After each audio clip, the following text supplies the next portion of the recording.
We ended up using a CL55 AMG and outfitted it with 2 additional fuel cells, 67 total gallons of gas, 3 radar detectors, 2 laser jammers, a police scanner, a CB radio, an ambulance traffic light changer, 4 GPS systems, 2 phones, an iPad, high-power binoculars, paper atlases, and everything else that we could possibly imagine to package into a car and make it as stealth as possible and as optimized for the world's fastest road trip. Certainly it should have made us much more eligible for arrest, but we just never had the reasons to slow down. Hey everybody, welcome to episode 50 of the Andrew Deitch podcast. Happy Monday.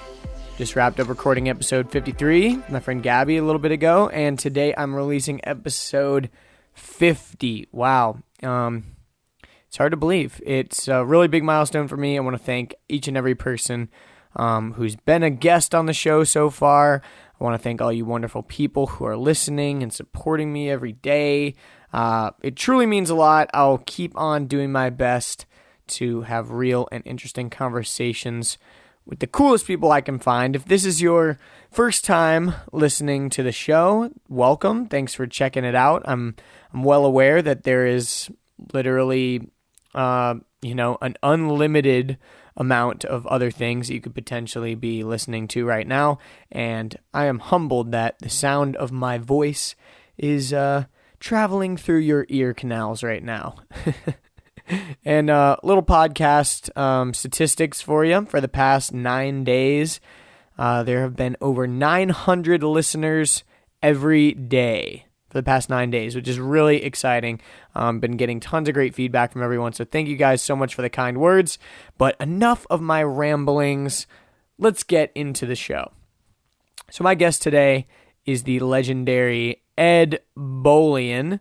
Ed is the former head of sales at Lamborghini Atlanta, and about a year and a half ago, he started a company called VINwiki. And it's kind of like a social version of CarFax, but Ed will kind of explain the concept a little better than I can in just a bit.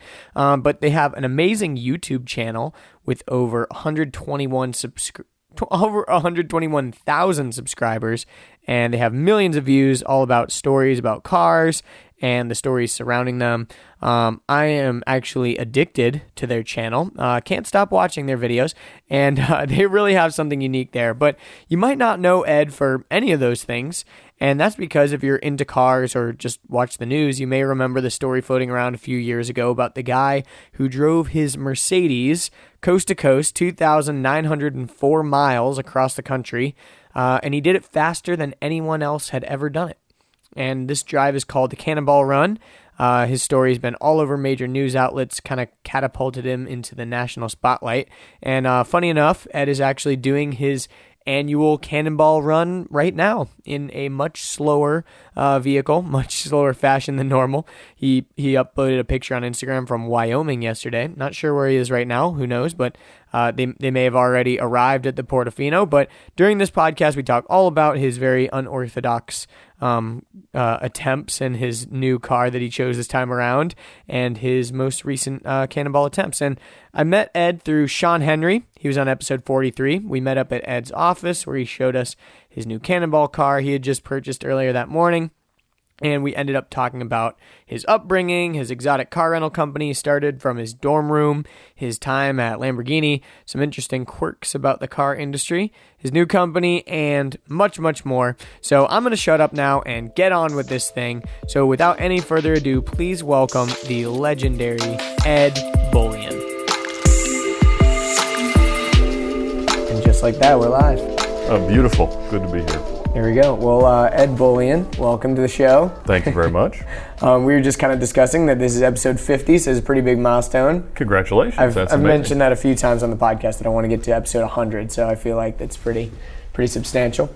But I kind of mentioned a second ago, I like to share stories and all that kind of stuff, and I also have this belief that we kind of tend to look at people as a stationary object, like I look at Sean, for example, and I say, oh, this is Sean, and he loves cars and blah, blah, blah, but he wasn't necessarily like that 10 years ago, and I'm looking at you as, oh, this is Ed, he's so cool, he's got some Lamborghinis and some cool cars, and he's did the Cannonball Run, but Ed 20 years ago was not that Ed, so if you can first just kind of give me a little, I guess, elevator pitch of who you are, and then kind of take us back, because that's always kind of interesting. That's a difficult thing to boil down. I don't necessarily consider myself to be that complex, but to try to put it all into this is a long something elevator succinct. ride. Yeah, maybe we're going to the 32nd floor, but I grew up loving cars and became fascinated with the idea of Cannonball back in high school. I interviewed Brock Yates, who founded the Cannonball Run while working for Car and Driver back in the 1970s. As a senior in high school, I talked to him. And I told him that one day I wanted to go out and I wanted to break the records that had stood since 1979. And kind of made that my quest. And 9 years later, I did that. We drove New York to LA in 28 hours, 50 minutes. And in that span of time, I started and sold an exotic car rental company out of my dorm room at Georgia Tech, and then went on to be the director of sales at Lamborghini Atlanta, the exotic car dealership here. About a year and a half ago, I launched a new app called VINwiki, which is sort of like a social version of CarFax. It's a mobile and web-based app that's free to everybody.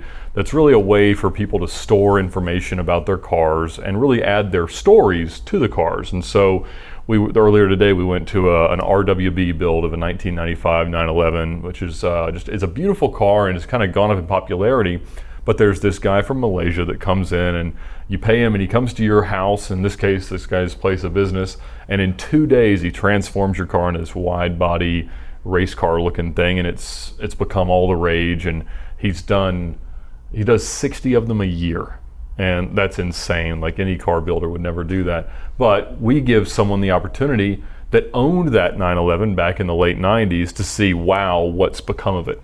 And so it grew out a lot of things that I did around the car business. We can talk more about that later if you want, but it's really about letting people add to the story of their car. So what you're doing with this podcast is beautifully analogous. But since the record, we've done a few more cheap car cannonballs. I'm preparing for one now. Today I actually bought a 1995 Cadillac limousine that will make its way across the country, Lord willing, in a few, at some point in the future. That's awesome. So I love the limousine idea. That's so fascinating, to take a limousine across America. As not as serious as your other cannonball attempts, of course. They've gotten progressively less serious because I was talking to Richard Daugherty, who actually had done Cannonball, but after 1979, when Yates had done the movie and with Hal Needham and had released in '81 and had agreed to never do it again, he took over a new event, got a few cannonballers and a few of his other friends together, and they continued the event till 1983. And in an interview, he had said, every time you arrive at Portofino or wherever they would place the finish line, you always feel like, man, if this hadn't happened, I'd have gone this much faster. And I said, I'm the only person, when I was talking to him, that I think has ever felt like I could never do it that fast again. Not because there aren't faster cars or faster drivers than me or people who are more prepared, just everything we couldn't control went perfectly. And that's really what made it such a story. I've compared it to like a mythical cannonball slot machine. Like, you have a good car, you've got a good team, you get ready, and you get to New York City. But when you leave, you just pull the arm of a slot machine with no control over the outcome. And each wheel reveals the outcome of the weather, the traffic, accidents ahead, whether the car breaks, whether or not you get food poisoning, whatever happens. There's just so many things that could immediately derail it. And so each time we've done it, I go a lot slower and take it a lot less seriously. But in 2015, we did it in a cheap car race in a 12-owner, 2-accident salvage title, frame damage accident, airbags deployed, S55 AMG that I bought for $1,500. And we won an event called the 2904 with a time of 32 hours and 5 minutes, which was kind of cool because we were aiming to break 32 hours, 7 minutes, which was the fastest time of the last running of the US Express. It was the fastest time ever in a competitive cannonball event. Because guys like me or Alex Roy and Dave Maher and the other guys that have gone out, Richard Rawlings and Dennis Collins, who claimed a time, they're just one-off time trials. We pick the best of circumstances, the optimal departure time, everything that we can control, we manipulate to increase the chances of a good outcome. Whereas in those, you have a lot less control. And so we were screaming into Redondo Beach, running every red light, because I knew it was going to come down to the second. And we ended up finishing in 32 hours and 2 minutes. But because of the way they timed it, and then who had to receive a text message when you were there with a picture, it was 32 hours and 5 minutes. We beat it by 2 minutes, just barely. But I was planning to be arrested in the parking lot. That's hilarious. That's really awesome, man. Well, I want to talk more about Cannonball, because obviously that's like a huge part of your story and everything. But for a little bit, let's go back. You mentioned that you were a student at Georgia Tech, and you kind of started this business. But before that, like, how did you even? You mentioned that in high school you interviewed someone who had done the Cannonball Run before, you said, and held the record. Rock Yates. So before that, what kind of got you into cars? Was your dad into cars? What was kind of the whole thing? My dad liked cars, but was never one to wrench on something in the garage or really talk too much about it. I had several friends that were really into cars, that my enthusiasm at the time would have paled relatively to them. But when I was in middle school, I started my first business, and it was breeding albino iguanas in my parents' basement. We had 33 6-foot-long lizards in cages in my parents' basement. And it turned out in the Why Georgia albino ones? Just curious. No one had ever successfully bred them, and I found a clutch or some hatched eggs of heterozygous for albino iguanas. And so the odds when you're breeding heterozygous animals for a recessive trait are that 1 in 4 will be albino. And we tried for years to get them to procreate, all the Marvin Gaye music they could stand, but it did not work. We had a few babies, but the odds didn't play out. They were all green. And so I ended up selling them to a guy in Florida where he keep them all outside, and they did pretty well there. So it was a very educational experience, but I started to, as you're doing the business plan and thinking about it, you start to realize, whenever we start a business plan, we look at the best case scenario of, how we're going to lottery win every scenario that we could ever have. And so I'm like, wow, we might make a lot of money with these iguanas. I wonder what I would do with it. And I started to look around at, stuff you could buy, and I was like, man, these cars are really cool. And so that kind of started the thought of maybe you could actually own one of these cars.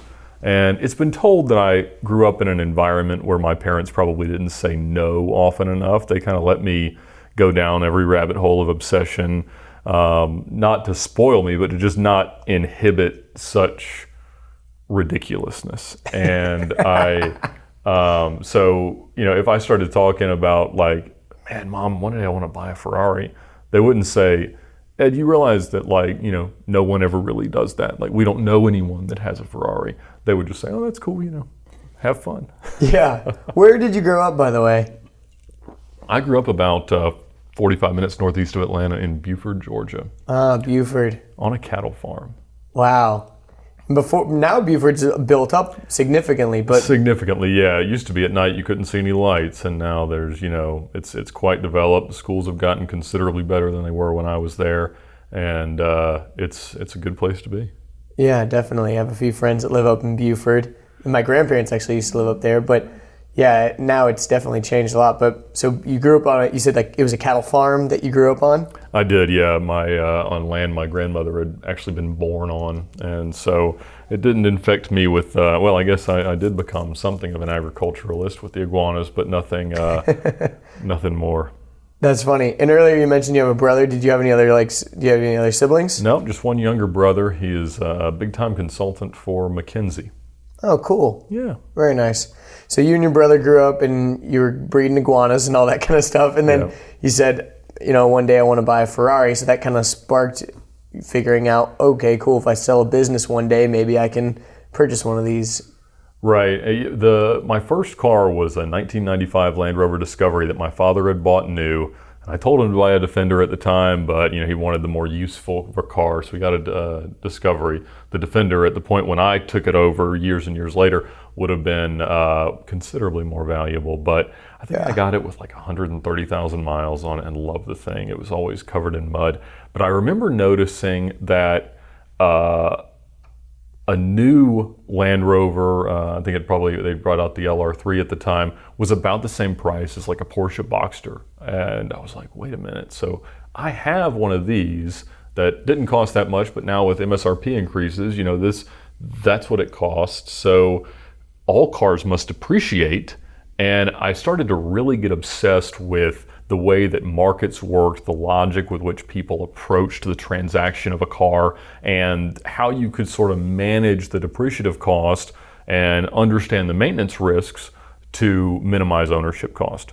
And so a tremendous part of my study towards the exotic car rental company, and even the successes that I found in selling exotic cars, was in really understanding what it took to manage your cost of owning something like that. So you went to Georgia Tech. What were you studying there? Well, I went out to study mechanical engineering because the pretense I had used to interview Brock Yates as a high school student was that I was interested in becoming an automotive journalist, which he was prolific at. And obviously we steered the conversation towards Cannonball, but I really wanted to understand a lot more about it. And what I came to find was that the jobs are few and far between, and they were quickly becoming more and more freelance. At the time, I entered Georgia Tech in 2004, and it was still, possible to get a job writing for a car magazine.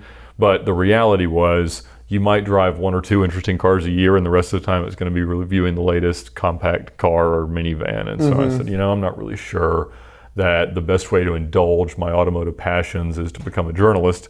There's probably better ways. That's interesting. So I transitioned from mechanical engineering because I thought a mechanical engineering path would be best for automotive journalism, and into public policy of all things. Because I figured if I didn't end up working for myself, I'd go work for the CIA. That's very fascinating. So then what sparked you to start this supercar or exotic car rental company, and how did you come up with the means to do it? Because obviously a lot of times people are thinking college students are broke, and creating such a business would be very expensive. Right. So I had gone to Georgia Tech. I really wanted to go to Yale or Princeton, one of the Ivy League schools, because I thought the networking for entrepreneurship was going to be considerably more useful there. And I think you were going to meet more interesting people that were up to more interesting things. And coming from a small public high school in North Georgia, that was not possible. And no one from my school had ever gotten into a school like that. And even though I felt like I was within the ranges of all the SAT scores and things like that, it just didn't work. And so at Georgia Tech, I had learned about exotic car rental companies, because obviously when you start going down the road of I want to own an exotic car, a early thought is, well, how do I drive one right now? And I used to go and test drive cars like all the time at dealerships, trying to convince them that I was going to buy something with with the iguana money or something else. And their understanding of time frame versus my own might have been a bit different. But I would talk to them and do everything I could to drive them. But I saw these rental companies that were doing fairly well in Southern California or Southern Florida, and I kind of helped a guy with his business planning and car searching for an upstart in New York. So I knew a little bit of what went into it, and I thought, Atlanta's not the best market. There's not a ton of tourism into Atlanta, but it seemed like a place that could sustain that type of business. And so I went out to try to do it. And obviously the two hardest things to do are to buy the cars and then insure the cars, because it's a preposterous risk for any commercial insurance line to evaluate. And you got to buy hundreds of thousands of dollars worth of cars. And so this was in 2006, which was really the atmosphere that precipitated the economic downturn that we all suffered through in 08, 09. And so back then, you could get a loan just about by fog and a mirror. And I figured, I had, since I hadn't gone to an Ivy League school, I had gotten a lot of scholarships planning on, at the time it was $40,000 a year. Now I think it's like 60. It's insane. But so I was like, I went out and I got lots of scholarships. So I ended up making about $5,000 a year to go to college after everything was paid for at Georgia Tech, and the other scholarships kind of came in. And so I had, my parents had been super generous, and they had bought me an Audi S4 as I'd graduated from high school, probably because they weren't going to have to help me through catastrophic Is that the one expense. with the V10? Or which no, it was a twin-turbo V6 back in 2000. It was a B5 S4. And Nice. I actually used that on my first New York to Los Angeles drive as part of one of these rallies, and MTV filmed us for that one. That's cool. Yeah, I was on an MTV True Life episode in 2004. What was the True Life blank? True Life, I'm rallying to LA. In fact, it was aired the week after True Life, I'm a Jersey Shore Girl, which is where the whole Jersey Shore show grew out of. Wow. And so, but ours was very well watched, but it was like right on the cusp of things never existing, or things existing in perpetuity on the internet. So I don't even have a copy of it anymore.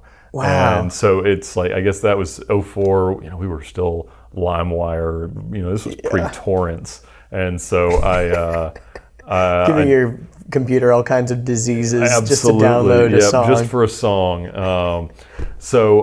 Kids these days have no idea. So I sold that and was driving this piece of garbage 1997 Pontiac Grand Am GT that 8 people had learned to drive a stick on, and the synchros were so worn out that it put it in reverse, you had to turn it off.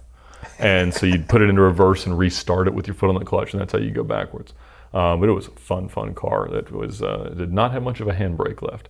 But so I sold the Audi and used that as a down payment, and you could do stated income loans back then, and I found a bank that would loan it to me. And so I bought the first car, a 2004 Gallardo, and in June of 2006, and then bought my first Ferrari in December of that year.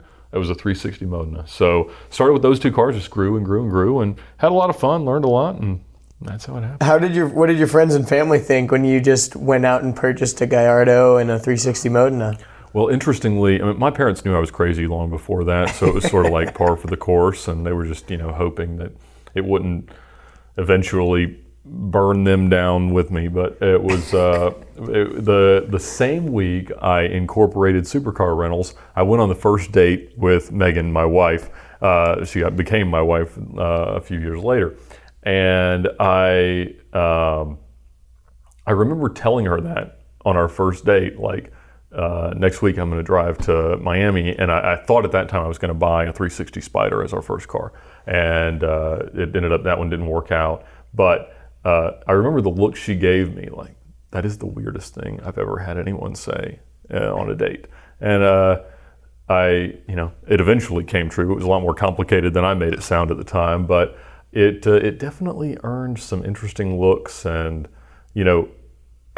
asking your friends for a ride to a football game or something like that is something they expect. Asking them to come pick you up where you've just dropped off a Lamborghini for a rental and bring you back to campus is not something they normally anticipate. That's hilarious. So you got those first 2 cars, and then obviously built out the business from there and everything, and you were still a student, right? I was, yeah. Obviously thought over and over again about dropping out because I hated everything about being in college at Georgia Tech. But I thought it made sense to try to finish the degree. Fortunately, the public policy curriculum was so new that nobody really knew anything about it. Like there were only 3 or 4 professors in the program, and so the way the curriculum worked, you essentially evaluated the political system and government and how our country works in a different context each semester in a different class. And so you end up, it's all writing papers, and I loved writing papers and giving presentations, particularly if I had absolutely no idea what I was talking about, because the adrenal rush of having to stand up and talk about something and just seem like you know more about it than the person who's listening to you was awesome. And so I started talking about alternatively fueled vehicles, because that was pretty new. So 04, 05, we had Insights and Priuses, but it was still a very new technology. And people were trying to figure out how taxation and different things could be used to encourage these practices and whether it was worthwhile and stuff like that. So it was obviously an idea that I hated, but at least it was cars. And so I went through the public policy curriculum literally just turning in the same paper to every class. I would craft it a little bit towards a bureaucracy or a political process or whatever we were having a class on, but it was just over and over again the same paper. And by the end of it, I had honestly completely made up this cost per mile calculation to society for every human vehicle mile driven. And I had a few variables that were actually correct, but I just made up the rest so all the numbers would make sense. And I presented it as like a senior thesis, and my teacher's like, "Ed, this is amazing." And she thought, how do you do this in a 18-week class? And I mean, I'd been writing it for 4 years and had it peer reviewed 10 times. And I'd actually turned it into her in a previous class, but it was like really early on when the paper wasn't any good. And so she's like, "You need to present this at a conference." And I'm like, "No, I'm not going to do that," because obviously if I presented it to people who knew what I was talking about, they'd go, "That's made up. That's not absolutely not true." So I stopped while I was ahead and got a pretty good GPA for tech, because it was all very, subjective. Yeah. So I had fun in those circumstances, but the rest of it, nah. That's hilarious. So you kind of built up this car business and everything, and of course there's your YouTube channel. The VINwiki YouTube channel has a lot of crazy stories about renting vehicles to some interesting characters and things like that, and the types of people that would rent an exotic car are, of course, just interesting by nature. For sure. Some of those are a little lengthy, but the headlines are the week of my wedding, I had 2 cars rented out to this local Atlanta cop, and he had a friend coming into town, and he ended up crashing one and abandoning it in Midtown Atlanta, and he also had sold one with no paperwork to a guy who he knew nothing about. And so I had to spend the week before my wedding trying to search for it. So the whole story is on YouTube. It's a lot longer than that, but it's we also did a lot of renting to like rappers for music videos. So there's one on that out there. But yeah, lots of interesting experiences and lots of risks that I don't know if I would take again. Yeah, definitely. And I think in one of the videos you kind of mentioned that once you've got these cars insured, but once something happens on that insurance, they're not going to renew your insurance. Correct. So yeah, it's such an obscure insurance policy, and at any given moment there's usually only 2 or 3 insurers in the world that'll write it. Mm-hmm. And at the time there was sort of an understanding that if you have this type of insurance, like, it exists, it's binded, it's valid, but if you file a claim and you ask to renew, we're not going to permit you that. And so I knew that when the car had been stolen, it was called theft by conversion, when you rent something and sell it. I could file the claim to get it back or get it paid off, but then I would be out of business because I wouldn't have insurance, and so I wouldn't be able to rent out the rest of the cars, which I had $10,000 a month in loan payments on. And so it was a pickle for sure. It was a pickle. At that point, how many cars were you renting out to? Like, was that your whole inventory, those 2 cars? No, I kept it at about 4 or 5 cars at a time. I would kind of sell them here and there and buy new ones, but it was in Atlanta, obviously. It's not South Beach. You don't need that many more than that to really saturate the market demand you can create without just preposterous marketing expense. Of course, now you've got companies like Turo that make it impossible because Turo is so well funded by VC money that they're supplementing and covering risks that don't make any sense. And so if you look at the rental rates on Turo versus the rental rates published by any exotic car rental company, which is an industry that's become a lot more competitive since I got out of it, then you just start to see that the numbers don't make any sense. So for me, the math really made sense when I could rent the cars for 1% of their value per day. So you got a $100,000 car, you rent it for $1,000 a day. If it's multi-day rentals where you don't have any cost of customer acquisition or any new marketing cost, and the guy's probably going to treat it better the second and third day than he did the first, you can discount it a bit, particularly if they're a repeat customer because you get a lot of people that want to convince their friends that they own it, and so they want to rent it like once or twice a month so that they can drive it to a thing and keep the appearances up. Those are your best customers. And that's honestly what beget the transition out of the industry, because as 2008 and 2009 were happening, the business was wonderful. We were doing great, everything was good, people were loving the cars because the economy was tanking. And so depreciation of luxury assets was catastrophic. And we were finding that people were renting as an alternative to ownership. And that's what we were proposing it as. Like, don't lose all this money owning these cars. Let us keep doing that, but we're going to spread the costs out among a bunch of users so that you get a better deal. And I would tell people, and be justified in saying so, there is no exotic car usage in 2008 or 9 that you could want to do that I couldn't make cheaper. It didn't matter what you wanted to do. And because I had sunk cost of everything that they would spend maintaining and letting depreciate that I was recovering in a very different way than they could ever justify. And so the problem was around late 2009, I kind of saw the writing on the wall, and as the economy was bottoming out, the depreciation stopped. Everything was pennies on the dollar. The bleeding had stopped, but anybody with good credit just bought them, because you could buy what you could buy a 2008 Gallardo for in 2009 is what it was worth in 2014. So essentially 5 years of free ownership if you just had good enough credit to buy them back then. And they went up a little bit and then steadily went back down. And so it was a really, really difficult time.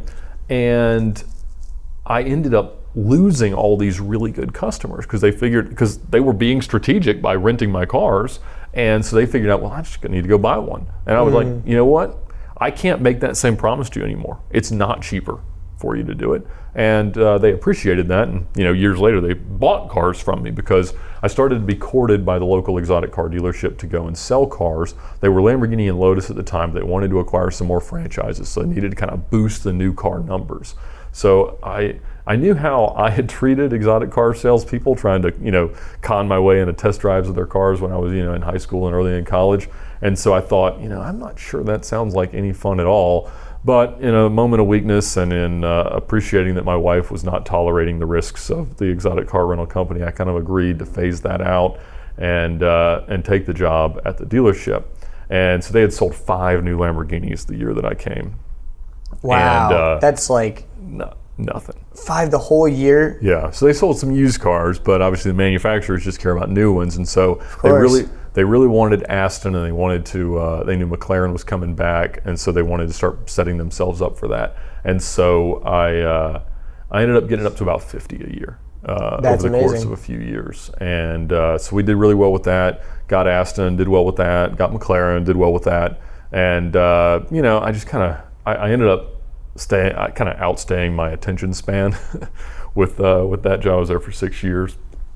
I just decided one day, you know what? I think it's time to hang it up. And so I really left in 2015 without any real clue what was next. We had a 1-year-old son, and working 70, 80 hours a week. I was seeing him for 30 minutes a day. I was like, this just isn't really long-term sustainable. Now I get to kind of see him as much as I want, and I'm like, I'm not sure that's long-term sustainable. But I just kind of walked into the general manager's office one day and I said, you know what? I think it's time to call it. What was his response? What? But it was, it was the right time. And so they had hired a few more salespeople and were trying to broaden the team, and it was hard because we would get people that just would come in because I'd published so much content on the internet about exotic car financing and how you do this stuff, and everybody walk in the thing and say, hey, where's Ed? And I'm like, well, I'm over here, but I really, I had enough repeat customers that honestly I didn't need any leads. But the car business isn't like insurance sales. You're always commanded to take on these leads and to, service the showroom and stuff like that. So I just, it was, like I said, it was the right time. Yeah. You were the head of sales, right? And it was at Lamborghini Atlanta, right? Yeah. So when you were the head of sales, did you ever get to go to the factory or anything like that and go check it out and all that kind of stuff? Yeah, so we would make probably, a trip or two either overseas or, sometimes they would do training and things domestically, to different racetracks and things like that, which was a blast because most of these exotic car sales guys don't really drive them that much. They it's a job to them, and so you get them on a racetrack and it's like, goodness gracious, the pace cars would go considerably slower or considerably faster than this. So I'd go out there and have fun and slide them around and enjoy myself. But it was fun. Anytime you're driving somebody else's uninsured $200,000 car or $500,000 car on a racetrack, it's not always the most relaxing thing in the world, but I definitely got to experience it a lot and go do a lot of events in Italy and things like that. So good times. That's really cool. I've always been fascinated by, like, not necessarily the customers of the car, because that's always an interesting thing of what you want, but For sure. I've always been fascinated by the idea of what the purpose of each car is. You know, like sometimes people are like, I'm looking for this specific one versus this specific one, and someone that doesn't really know exotic cars would think, Murcielago versus a Gallardo, same thing, or 458 versus I don't know. You know, they're just kind of looking at, these are fast cars. They all serve the same purpose, but the ins and outs of how they package each car to be like, this car is for this specific thing versus this car is for this thing. Well, it's interesting to hear you think of it that way, because that's how I approached the job. It was that there is a logic that someone uses to arrive at the conclusion to buy each of these cars. And what I needed to understand were the avenues to that logic so that I could direct people down it. And what I struggled to get some of the other salespeople to understand is that every word you speak to someone directs them towards a purchase. And this is the same for any sales process. You can be talking about a lunch order, but you can use that to convince someone of the logic they should use to buy their next exotic car. Because you're going to talk about why a certain car, what we would commonly see is, you're selling a Lamborghini Huracan against a McLaren 650S against a 458 or 488 Ferrari. And the Ferrari has the heritage, the perception of residual value, the elusive nature of waiting lists and things like that. The Lamborghini and having to purchase all the other ones. Exactly. And but for some people, the status of doing so is just so amazing that it supersedes the experiential aspects of ownership. And it's not that that's not a great car to experience, but when you look at like a Lamborghini, and the brutality and the aggression and the uniqueness, the much lower production numbers, it's distinctive. And, then you look at the McLaren that's so unique and new to the market and technological and directly race derived, and it just gives you this completely different spectrum. And so, sometimes you're selling somebody something and you really need to depart their logic towards something that might be even counter to what they're saying. So you have to figure out, well, if somebody really is into heritage and they want something that's exclusive and it feels like they're going to go to Ferrari, how do I make a McLaren sound that way? And say, well, yes, but they've made 20,000 458s and they'll probably make 30,000 488s. We're on VIN 5,000 of McLaren since their return to the market in 2012. We've only had a dealer in Atlanta for a few months now. So even though, yes, the perception of the Ferrari brand matches what you're looking for, the truly exclusive, truly prestigious, and something that kind of makes you look like the thinking man's sports car buyer might be the McLaren. And so you can kind of transform that logic from, well, I thought I've liked this, but at the same time, Ed just told me about McLaren Technology Center and their Formula One ties and the events that they do and the way that you can really be more a part of the brand. And he just convinced me to buy the worst depreciative risk car that has no track record of reliability whatsoever, and turn away from this process I was about to head down of trying to court my Ferrari dealer into selling me this, car that they tell me is unattainable, but magically will appear 3 months later. You said like three things that I wanted to comment on right there. That was awesome.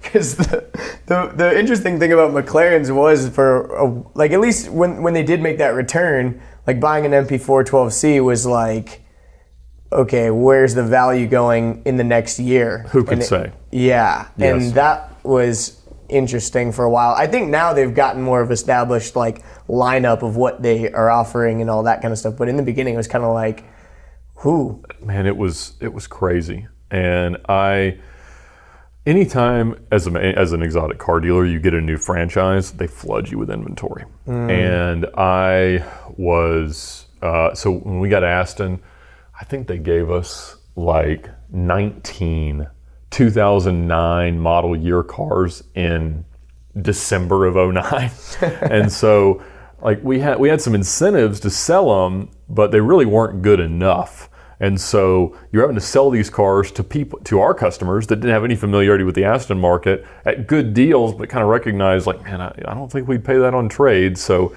we've got a depreciative risk here.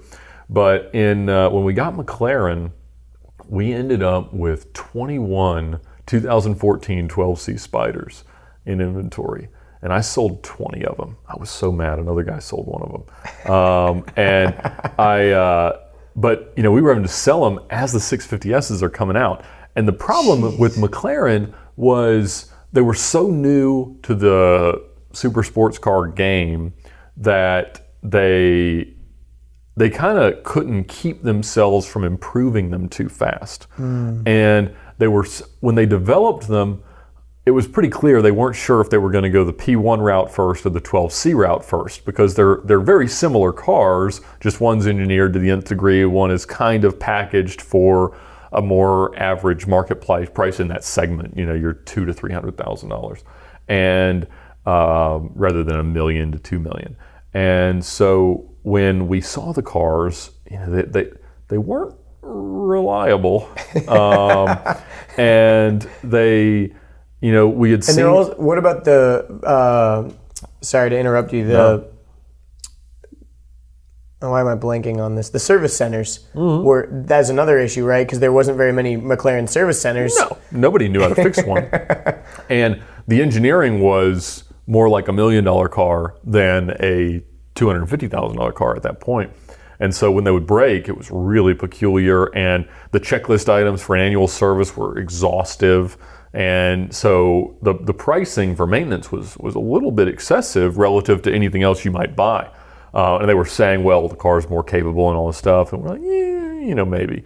But cars drive brilliantly when they function, but the electronics were so outsourced and so wonky. I mean, you knew in the first 7 days, every time you sold one, something weird was going to break in a like, oh, it did that. I'm so surprised that it, had a door latch issue, or that the satellite radio didn't work ever, whatever. And so it was a difficult thing to sell and keep them sold. Now, if somebody was going to take them out and drive them, they'd start to not care about that sort of stuff. Because, like, I mentioned to my wife yesterday, because she was complaining that the CD player didn't work in her car. And I was like, I've had my this current Lamborghini for a year now, and driven it like almost 10,000 miles. And you want to know how many times the radio's been on?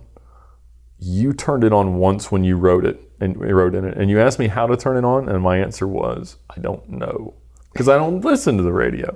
And so, she's like, oh, okay, well, that probably, I don't think it made my point, if I'm honest. But she, so. The infotainment was garbage, and kind of still is, but the cars drive just phenomenally well. And so as you go to sell one, you kind of have to combat all those possible objections. And, of course. How were you selling these with the 650Ss just coming out? Well, we were trying to convince people that the discounts were so substantial that it made sense. And it did, as long as you didn't view an ownership horizon of more than like 90 days. Which most of my guys didn't, because I learned very, very quickly that you really didn't want to sell cars for the first time to somebody. You wanted to sell them in a repeat circumstance because it's so much easier. It's just like renting a car to a guy the second time. I don't have to teach him how it works. I don't have to show him around, and I don't have to worry about him calling me in the middle of the night because he just crashed into whatever. Because I start to trust them. And if they start to trust me about my advice on cars, and I would gravitate people towards the types of cars that I like personally. So I like cars that are able to sort of be arbitraged into a different, either you're taking it into a different marketplace, you're buying it at a distressed circumstance, and you have the opportunity through time to recondition it and sell it in more of a retail circumstance. Whatever the case may be. So I was always out looking for cars that would buy, that I could own for a little while and then sell. And if it was something that either I couldn't buy at the time, or it wasn't really the type of car that I want, I just sell it to one of my good customers. And so they all started to own cars for nothing. I mean, either an inconsequential amount of money or they start making money off cars. Yeah. Because, one of the funny stories on our YouTube channel is that I sold Dave Black, who was eventually my co-driver on the New York to LA record, I sold him a Lamborghini Gallardo Superleggera. And he really wanted to get his first Lamborghini. He'd had a Maserati for a little while, and he was looking for a good deal to get a Lamborghini, honestly, because he'd come out on our mountain drives and met other Lamborghini owners and sort of wanted to become a part of that culture. And we bought a press car that was very undisclosed from Lamborghini. And it had, it showed up and they had told us it's perfect, it needs nothing, it's never been in an accident. And it showed up and the entire side of the car had been painted. And so we called him and we're like, yeah, you didn't describe this one right. And so Lamborghini was giving you this car? So they sell their press cars in closed dealer auctions, and sometimes they're great deals, and sometimes they're great cars because they only get 3,000 or 4,000 miles, and it's, if it's the one they give to Rob Report to let people drive around, it's going to be perfect. If it's the one they give to Road and Track for Lightning Lap, it's not. And so, you need to be a little bit careful, but, this one had, kind of been sold pretty aggressively, and, but then when we got it, we were able to get it, when it showed up and was not what they'd said, we got it a lot cheaper. And so I sold it to Dave at a great deal, but we later found out that the reason it had been painted was that Valentino Balboni, the prolific test driver of Lamborghini, had crashed into a wall at Daytona. And he had bought it so cheap that he still ended up making $20,000 owning it. And you can't hate a car that you make 20 grand on. It doesn't matter if you hated everything about it. It's still a great experience. It was, he loved it, and everybody was happy. That's awesome. Yeah, that's one thing that, obviously my parents taught me growing up is cars will always depreciate, all this kind of stuff. And it's like, well, once you reach that certain level of, there's a bunch of different circumstances why a car would appreciate, but when you've got these cars that people really want and there's limited quantities, of course the price is going to increase. And that's one thing that I think a lot of people don't understand about exotic car ownership is they're like, he's in and out of these cars every couple months. How does he have the money to do this with the depreciation? Once you drive it off the lot, it's going to lose, blah, blah, blah. Right. And it's like, it's just simply not the case with a lot of these ones where you're going to end up making money, especially if you have a relationship with a dealership and you're able to secure like one of these new Porsches or something, like a 911R, and then you can, you can sell it after their little window that they've made. Precisely. And I recently took kind of an article that I had written and put it on in one of our YouTube videos about the 3 ways that people make money on cars, and it's kind of popularly misunderstood because you'll wander around Cars and Coffee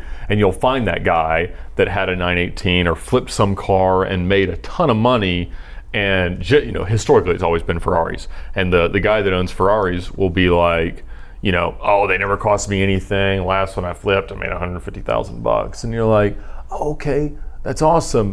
Did you ever have a 612 or an FF, which are cars that are historically have just tanked in value in the U.S.?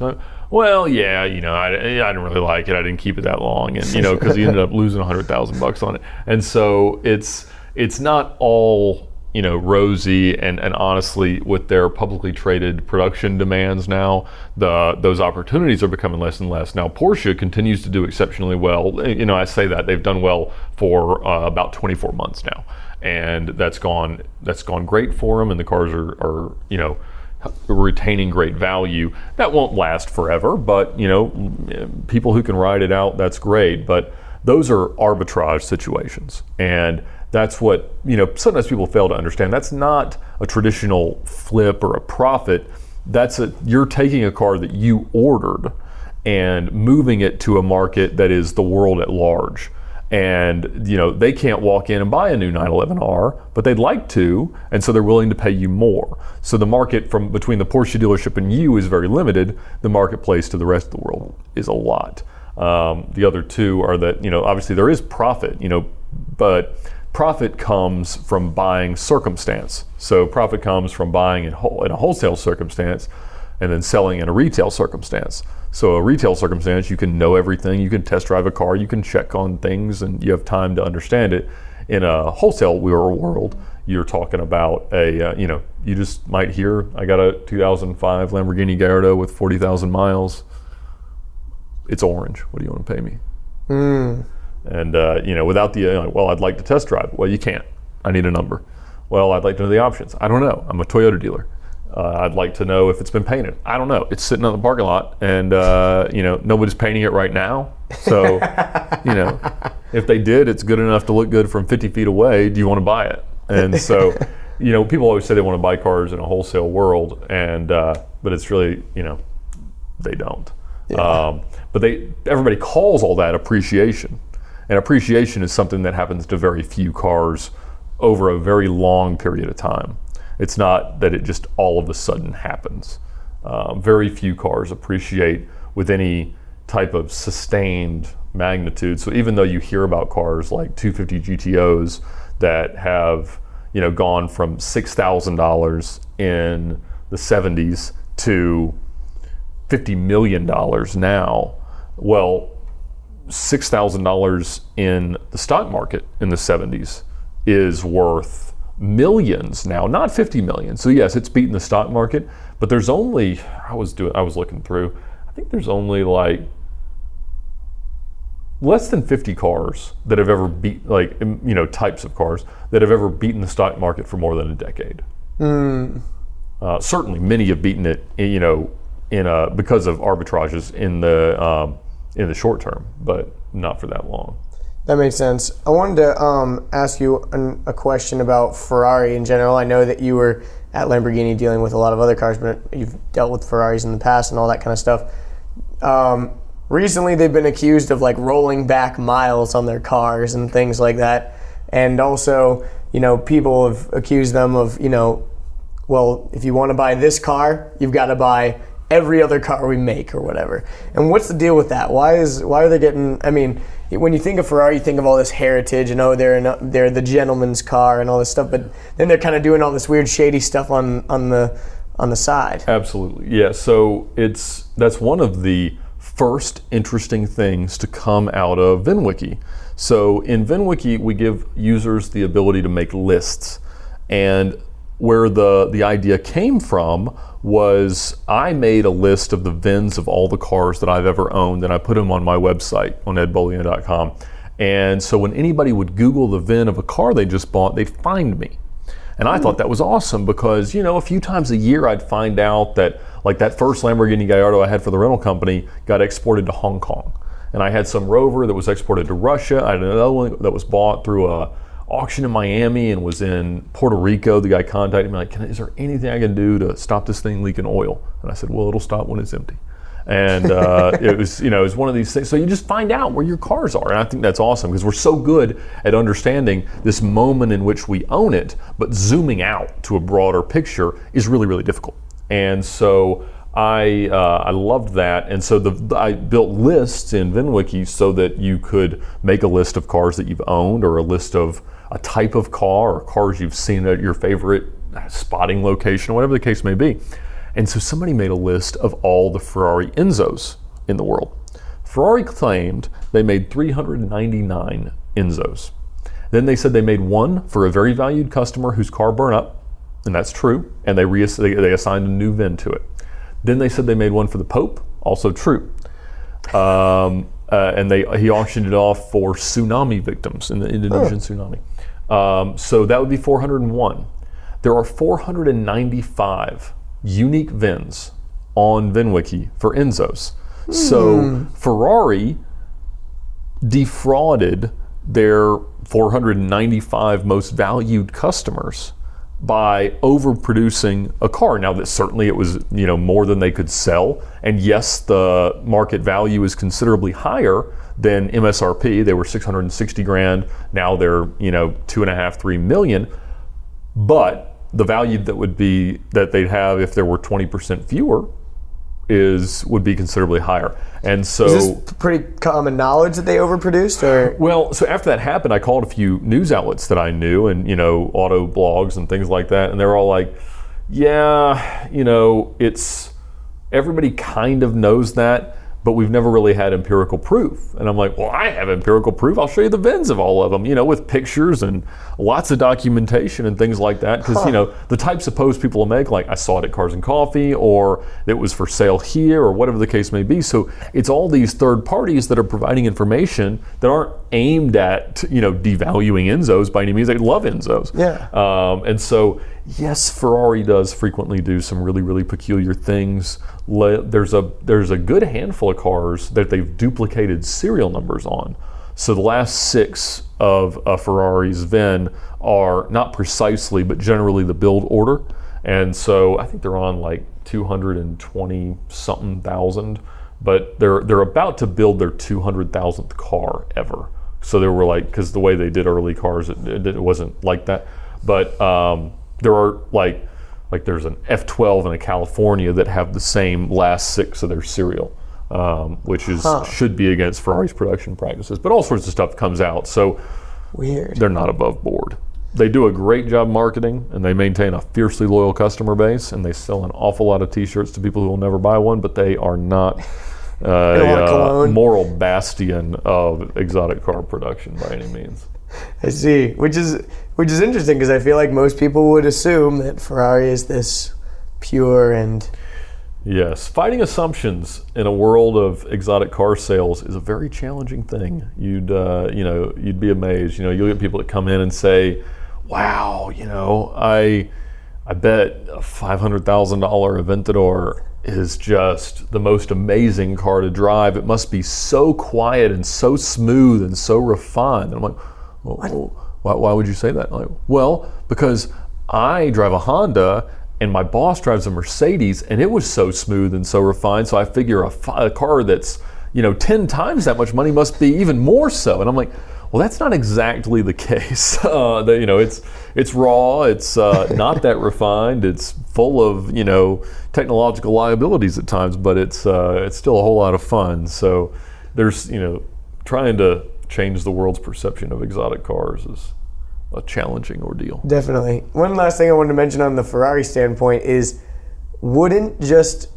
say creating plates that say one of blank number of cars solve this Ferrari numbering problem? Like in each car saying 1 of 499, 2 of 499, 3 of 499. Other car makers correct. do that. So on the on the LaFerrari, every single one has one that says 1 of 499. Oh, 1 of, not 2 of, 3 of, 4 of. Every single one says 1 of. Exactly. And so you'll see them, you're like, wow, this guy has number 1. You're like, no, everybody has number 1.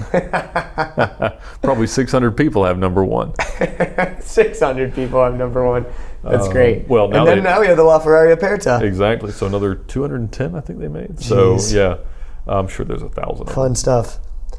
Funny story. I was in Berlin, and I went to this place called Classic Remise or Classic Remis or something like that, and it's this weird old train depot that has a mixture of personally owned cars that are stored there in these like glass boxes. It's really interesting, and then also some weird niche kind of shops and cellars and kind of stuff like that. It's very strange.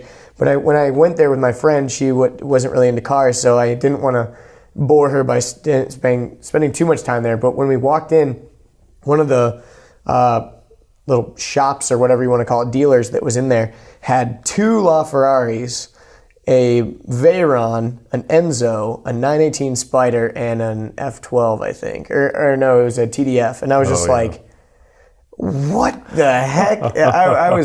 I was freaking out because I had never even seen a LaFerrari, and they had 2 of them, and I was just absolutely freaking out. Exotic car storage is a much more challenging endeavor in Europe because there's a lot of places where they're very hard to drive. There's a lot of countries where they're really inconvenient to drive because the penalties for speeding are so harsh or whatever the case may be. And the attitudes towards wealth are a little different in a lot of European countries, and so the impact of driving around in an exotic car to the people who might scoff at you is a little different than it might be in the US. Also, they're so much more expensive even if they're not that much more expensive to buy, sometimes they are, but that's an exchange rate driven idea. But you've got $10 a gallon gas, insurance premiums are insane. And so it's a very expensive ordeal to drive and operate an exotic car there. So storage places like that are all over and they're kind of tucked away. But if you get into one, it's amazing. Yeah, it was crazy, and like so many crazy classic cars that I'd never even imagined that I'd see in person. You name it, it was there. But I did want to, we talked about a lot about the car industry and your history at Lamborghini and all that. But of course, we mentioned earlier the Cannonball Run, and that is a whole subject. So I think now we should dive deep into that because that's like a huge thing. But explain to people real quick, I guess, what the Cannonball Run is and how it came about and all that kind of stuff. So most people are familiar with the Cannonball Run movie from 1981 that was written by Brock Yates and Hal Needham and, starred the Rat Pack and Burt Reynolds and Dom DeLuise and Farrah Fawcett. And that became sort of a cult classic, but what a lot of people don't know is that was based on a very real race that happened 5 times in 1971, 72, 75, 79, and then they also did kind of a scouting run in 1970. And it was a true outlaw cross-country road race. And it was organized by Brock Yates, the editor-in-chief of Car and Driver magazine, and each year it kind of got more and more outrageous. And in 1979, it was much more public than an outlaw road race should have been. And it was sort of done as a protest to the 55 mile an hour speed limit, which had newly been imposed. There was a fuel crisis going on and they needed to kind of rein in vehicle performance. And so the culture of the American car lover was really under attack. And it was sort of a ultra-libertarian expression. And a lot of Yates's writing was very libertarian about, just personal freedom preservation and, where it was okay for government to exist and where it absolutely was not. And so this environmentalism idea was sort of just coming into vogue and they weren't pleased with it. And so their goal was really to prove that well-trained drivers in well-engineered cars were capable of speeds far beyond 55 miles per hour. And so they went out and sped across the country. And in the movie, you see Burt Reynolds driving an ambulance with a woman in the back who was supposed to be a senator's wife who had to be driven to UCLA Medical Center because she couldn't be flown because the pressurization of the cabin would cause her body to erupt in cysts. And in 1979, Hal Needham and Burt Reynolds drove that ambulance on the real race with Pam, who became Yates's wife, riding in the back as the senator's wife with that exact ruse. And I met the cop a couple months ago that arrested him, that pulled them over and believed it enough to let him go. And so it's all true. There were 2 guys in a Ferrari that dressed like priests. And so that was all, folklore based in very much reality. Were they dressing as priests so that if they got pulled over, they could use that as some sort of leverage? Exactly. Yeah. So I don't know. I don't think they did get pulled over, but it absolutely could have happened. And so it was something that I found to be just endlessly compelling. And Brock Yates released a book in 2001 that sort of documented the history of Cannonball, but also had sort of an epilogue that said, this is it. Like, we thought the wall was 30 hours, but in fact, it seems like 32 hours and 51 minutes, which was the fastest time in 79 Cannonball, is as fast as anyone will ever drive across this country. And I read that and I'm like, well, I feel like I can do that better as an over-exuberant and overconfident, teenager in high school. And so when I spoke to him, I said that. I said, I don't know what it's going to look like, but I really want to put Cannonball into a modern context, and I want to go out and try it. And between then and when we did our run in 2013, Alex Roy and David Maher did 31 hours and 4 minutes in a BMW M5, and Richard Rawlings and Dennis Collins claimed 31:59 in a Ferrari 550 Maranello. And so we ended up using a CL55 AMG. and outfitted it with 2 additional fuel cells, 67 total gallons of gas, 3 radar detectors, 2 laser jammers, a police scanner, a CB radio, an ambulance traffic light changer, 4 GPS systems, 2 phones, an iPad, high-power binoculars, paper atlases, and everything else that we could possibly imagine to package into a car and make it as stealth as possible and as optimized for the world's fastest road trip. And so I never expected it to be so successful. I really never even thought 30 hours was going to be possible. I was shooting for 30:30 to beat Roy by 34 minutes. But what happened was we just got into this routine. I had set up a network of spotters, 5 different people throughout the country that would lead us about 100 to 150 miles ahead. So we were closing on them, at a 50 mile an hour or 100 mile an hour differential at times. And we would, kind of come up on them, and they would let us know what if the coast was clear. And so our average speeds were just way more than I thought they should be. I mean, we crossed Ohio with an average speed of 108, and did that include any stops? Did we stop in Ohio? We stopped in West Virginia before Ohio, so probably not. You did 3 total stops? We did 3 fuel stops. They were 9, 12, and 7 minutes. And then we were stopped for a total of 46 minutes. So there's 28 minutes stopped. We had to stop twice to add oil because the car was burning so much oil because we were running it so much harder than I'd anticipated. And then we stopped about every 300 miles or so to change drivers on the side of the road and sometimes relieve ourselves. And that was good. It was long. It was shorter stints than anyone else had run, but it was just so much better physiologically, and so it helped us a lot. And you had 2 other co-drivers as well. Correct. Passengers. So Dave Black, who I mentioned, I sold that Lamborghini to, and Dan Wong, who was our iOS developer for VINwiki. So Dave did the back end for VINwiki. So we kind of also came together on this project, but they came on. I'd planned it with an entirely different team, and then another team again. And, it's one of these kind of crazy pipe dreams that you've got, these passion projects that sort of become so much bigger than yourself that you end up becoming willing to make sacrifices that you never anticipated. And so I started to notice that the exuberance and enthusiasm that was exhibited by my Confederates in such efforts was less than I was desiring. And so when the time really came, we're not going at some indeterminate point in the future. We're going in 3 weeks or we're going in 2 months. Then I'll be like, you know what? I don't know if I can get time off work, or my wife's really upset, or whatever. And so Dave agreed to go 48 hours before we left, and Dan 20 or so hours before we left. What were you going to do if they didn't agree? I was probably going to just take some friends who weren't much of drivers and just go out as a scouting run. And, just say, look, we're not really trying, we'll stop more, we might even, stop overnight once, but just see what kind of long-term average speeds are sustainable and possible. And if that had happened, we would have overeducated ourselves and we would have beaten 3104, but just barely, because we would have gotten so scared of all the risks and things like that. I see. So you would argue that since you had not done some sort of scouting run, you went way faster. We accidentally drove way too fast. Yeah. Accidentally drove way too fast. So like you said, it was kind of like when you're in New York, you kind of crank this slot machine and all these wheels start turning and you kind of just hit the jackpot of all the factors that happened to happen. Did you guys ever get pulled over? No, we didn't. We got pulled over on a scouting run out of New York City the morning before we left. We left at 10 o'clock at night or 9:55 p.m. And Dave directed me down a one-way street in the wrong direction, and I made a right on red in front of a cop and was immediately pulled over with all the gadgetry in the car, us looking like idiots on a Georgia tag. I didn't even have an insurance card with me.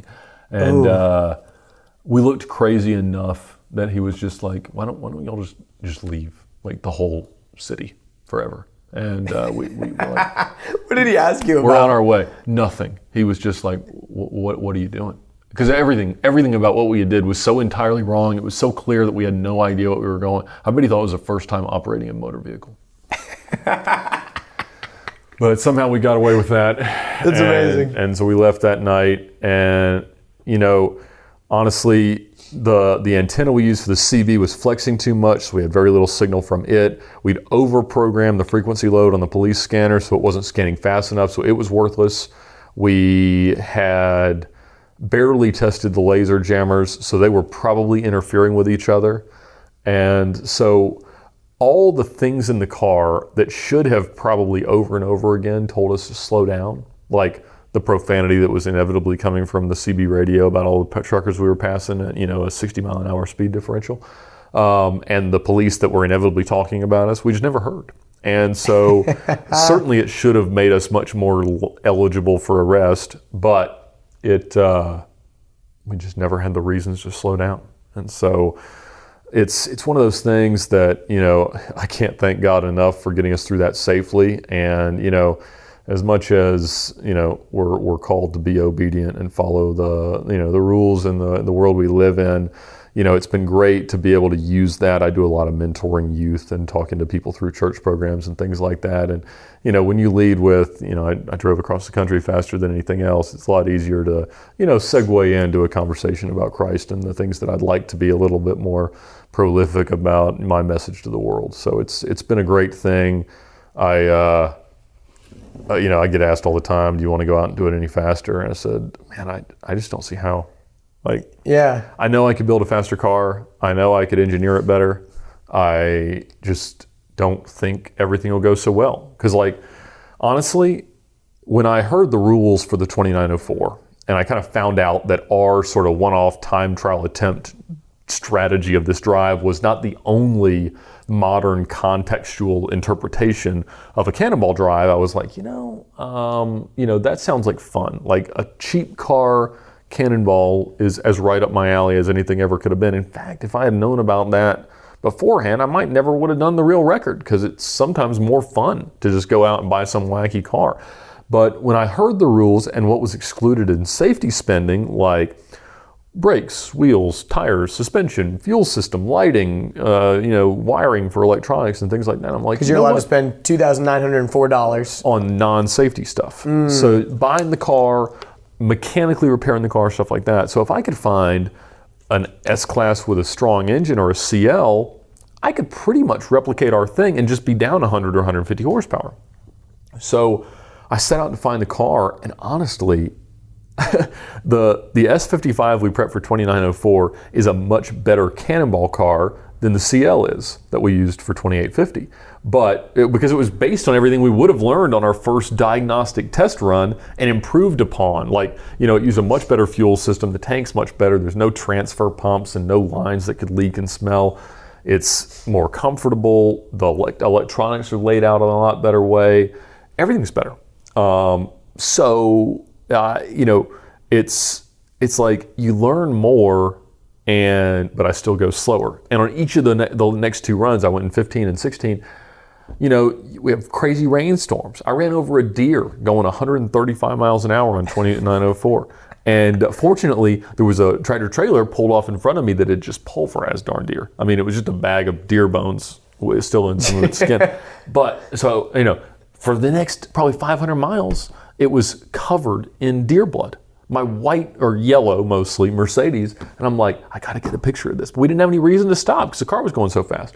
And so then of course we encounter catastrophic rainstorm, zero visibility.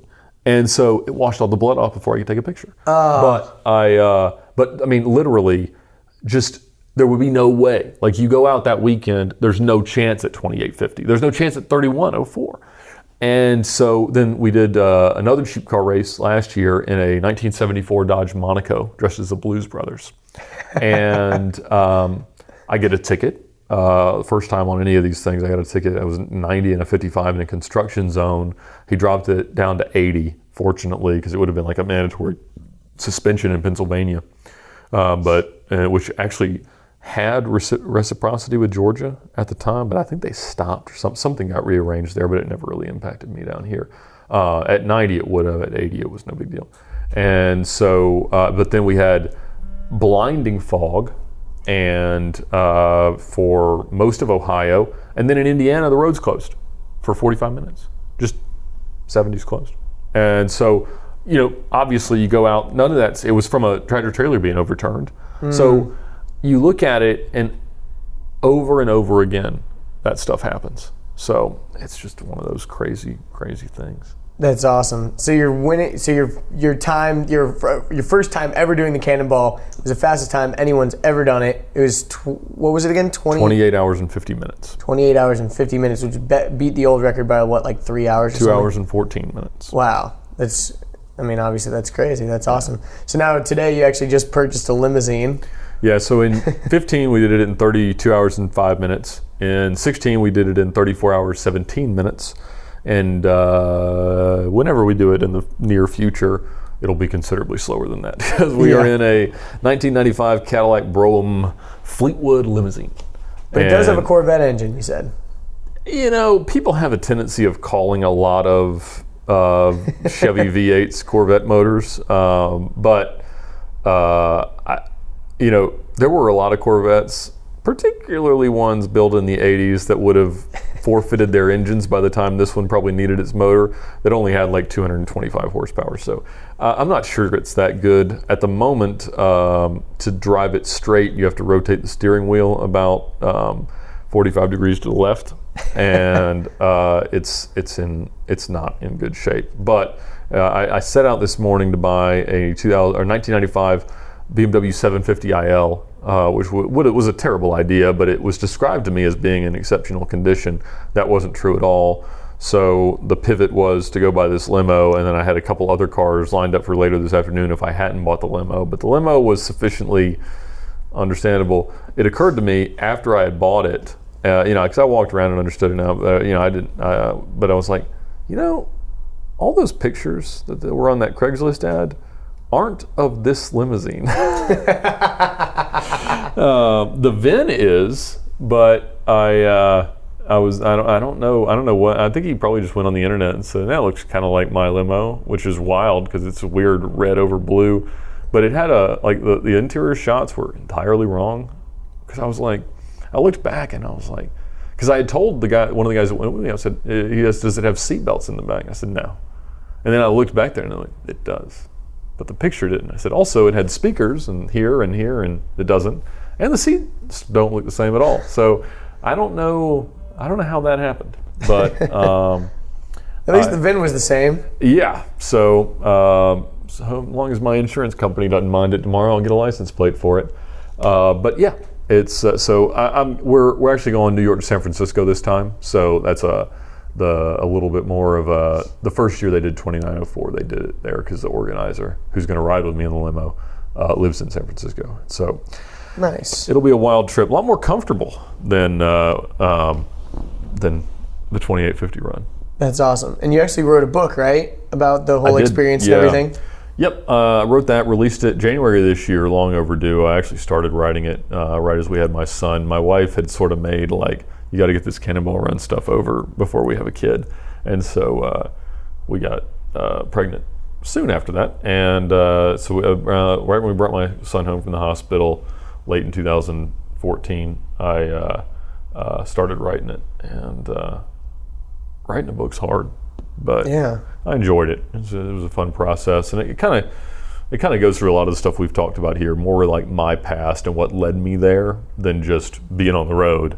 Because I get approached by people that want to make movies about it, or television shows or something like that. I'm like, it's kind of three smelly dudes driving fast, but really in a pretty undramatic way. I mean, there's no explosions and Dukes of Hazzard jumps between here and Los Angeles. So it's a lot less exciting in execution, at least to watch or hear about, than it is to hear about what went into it. At least I think so. Yeah, and now that it's past the statute of limitations, you don't have any worries of being criminalized for doing the Cannonball Run, right? Correct. Now, that's not entirely true. A year after the record, we actually had a party at my house, and it was the Ed's Not in Jail party, because the general statute of limitations in the states that we went through is 30, or it's 90, 180, or 365 days. And depending on where you are and what crimes they categorize speeding in.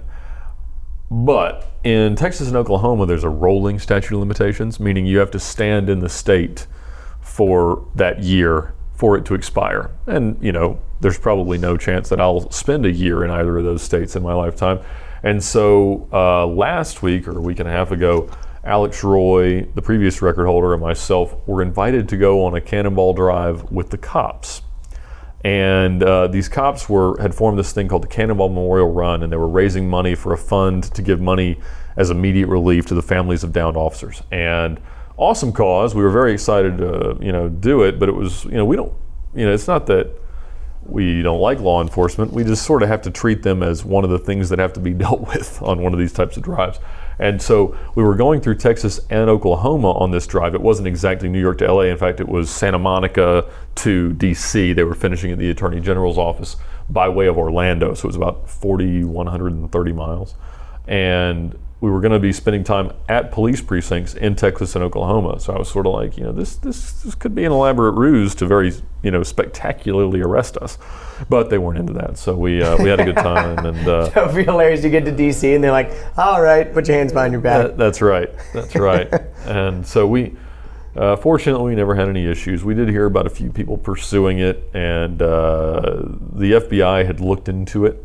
I think more out of recreational curiosity, but I think they looked at we heard they had some evidence which would be inadmissible that made it very clear we had done what we claimed we did.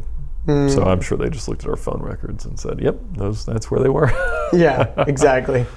That's really funny because obviously it'd be pretty easy to criminalize you, but what kind of guy's gonna? I mean, that's such a cool thing. Right. Nothing bad happened. And cops are car enthusiasts too. I mean, you can't spend that much time patrolling the world in a car to not fall in love with some of them. I'm sure there's a lot of cars they hate. But yeah, we were driving rented Chevy Suburbans on this one with speed limiters at 112 miles per hour. So it was a lot less dramatic. But you were going pretty fast though, significantly fast. We pretty much just set the cruise control on 100 miles an hour and just waited to get pulled over. Because we didn't take any countermeasures or anything like that, no radar detectors or anything and just waited to get pulled over. They had driven it all the way across the country, the two cops that had founded this, and they're both sergeants with the San Bernardino Police Department or Sheriff's Office, and they made it all the way across, no tickets, no arrests, no nothing.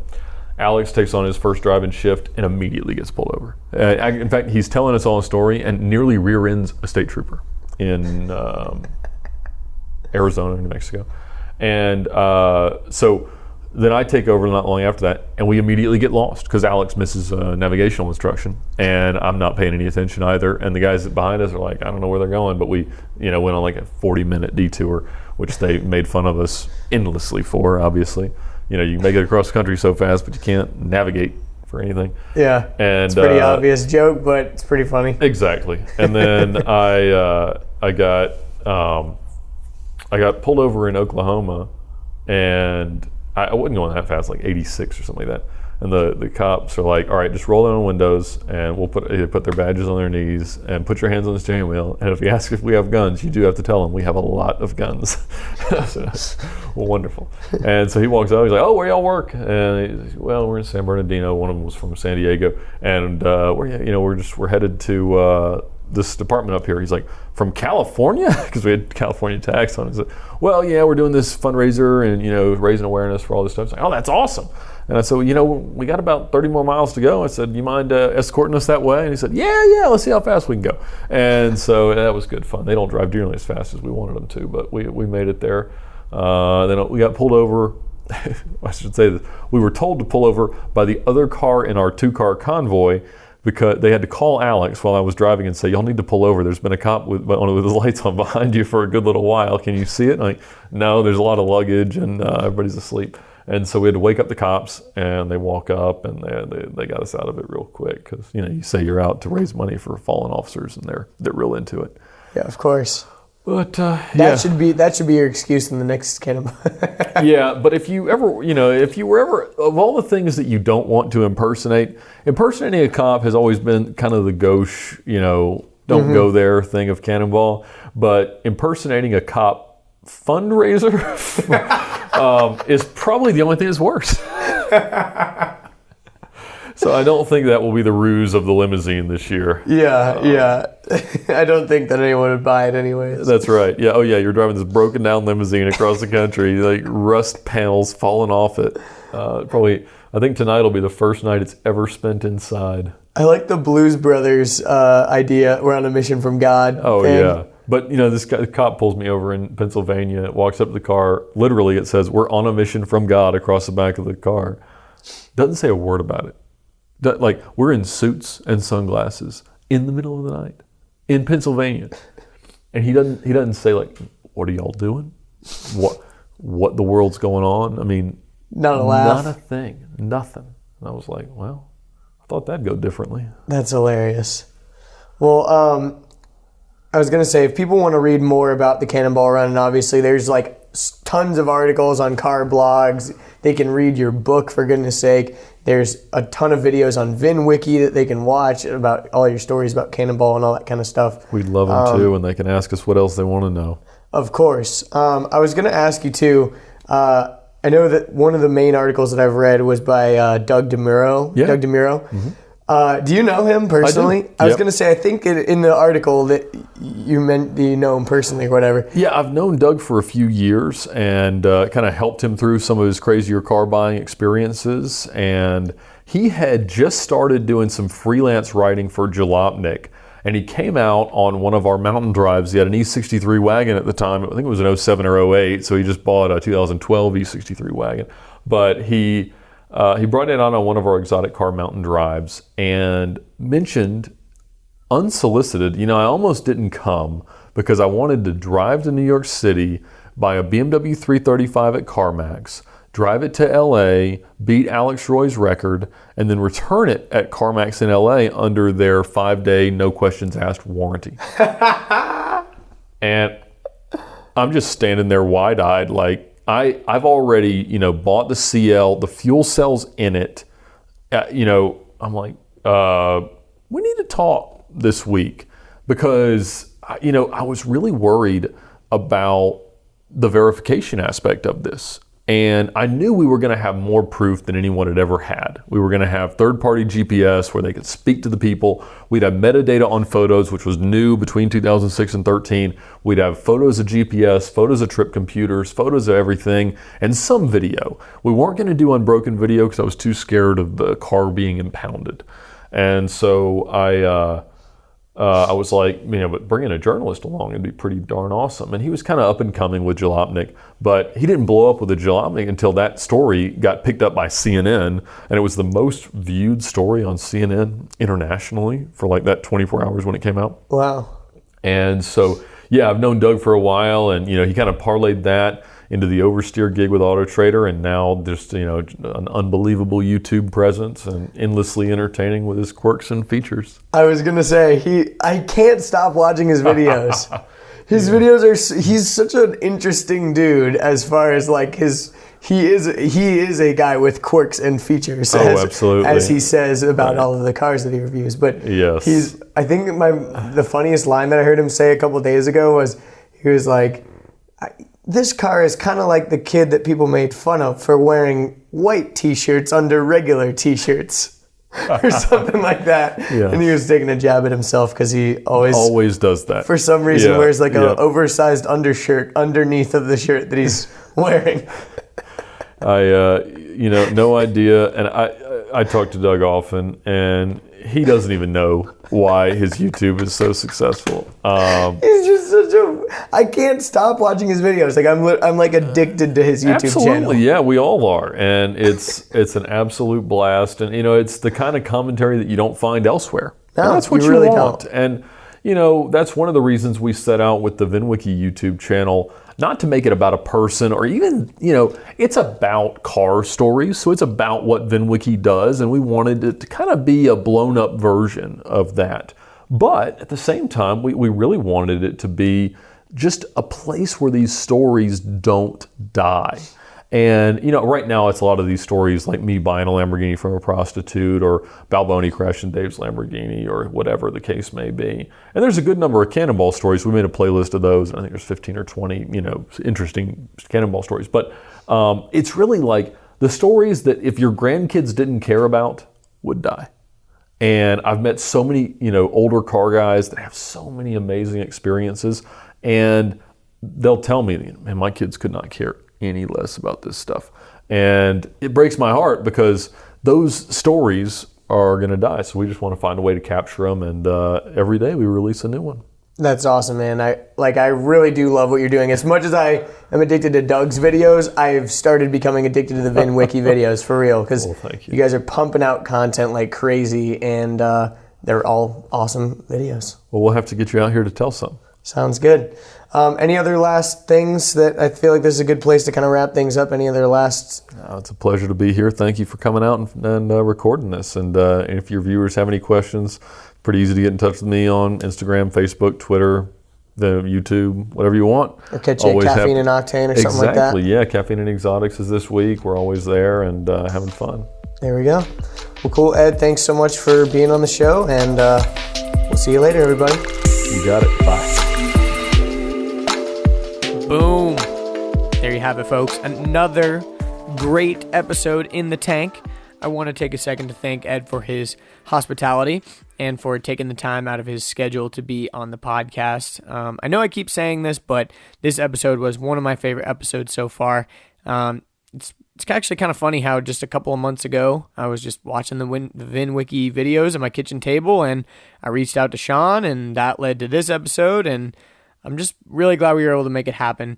If you made it this far, I'm almost certain that you're a car fan, and that means that you need to stop what you're doing right now and go download the VINwiki app. It's free. It's available on iOS and Android. It's not only fun for just, car fanatics. It's fun to post pictures and updates about your car and cars that you see on the road, but it's actually a very valuable tool and a resource that can help you when you're trying to sell your car, justify insurance claims against your car like Sean did, track where it's been, and you can keep everything organized instead of just cramming receipts and papers in the glove box every time. And I will have the download links to the respective app stores in the show notes. If you want to learn more about Ed's Cannonball Run, you can purchase his book entitled For the Record, which is available on Amazon. Of course, you can go watch the VINwiki YouTube videos to get your fix of more car stories and all that. But if you enjoyed this episode, I'm almost certain that you will also enjoy episode 43, which is with Sean Henry, who I've already mentioned a few times. But Sean has been featured on the VINwiki YouTube channel a handful of times. Obviously, he's a huge car guy. He's owned 2 Porsches, a Mercedes, and he runs a company called Stored that he founded a couple of years ago. They've raised $250,000 in funding. Inc.com named them top 30 emerging companies of 2017. And you might be picturing, a 30, 40-something-year-old in your head, but he's only 20 years old. He's currently a student at Georgia Tech, and we talked a lot about cars in that episode as well. So go check it out. Episode 51 is coming up next with my very own brother, Matthew Deitch. And you've probably heard me talk about him a bunch of times on the show. And now that I have entered the third quarter of this 100-episode run, I talked to him about all kinds of stuff, his struggles, his stories, his time at a 15-month all-boys boarding school with no phone or technology, and we also talked about growing up with a crazy person like me and all kinds of other fun stuff. So that episode should be coming out very soon in the next couple days. So stay tuned. If you want to support the podcast, the best way to do that is to go to iTunes or the Apple Podcast app if you've got an iPhone, and go leave me a review. I read all the reviews. Having a lot of reviews is really crucial to podcasts being discovered by more people, and I want to get this message out to the world, and I think people will really enjoy these, and people are enjoying them, so obviously getting higher up on the iTunes rankings is very important. So if you could take a few minutes, it really only takes just all you got to do is find my podcast. If you're subscribed already, it should be easy. And then you just leave a 1 to 5 star review and a little couple sentences. And I would really, really appreciate that feedback there. I read all the reviews. And if you want to follow me on social media, obviously you can go to my website, andrewdeitch.com. You can find links to all of that stuff. Been putting a lot of really cool stuff on my podcast Instagram. That's at AD Podcast. But thank you guys so much for sticking around. I really appreciate the hell out of you guys, especially all you people listening from the beginning, from episode 0. Your kind words and support are what keeps me passionate about this project, So here's to 50 more episodes, and I will talk to you all very soon. Impersonating a cop fundraiser is probably the only thing that's worse.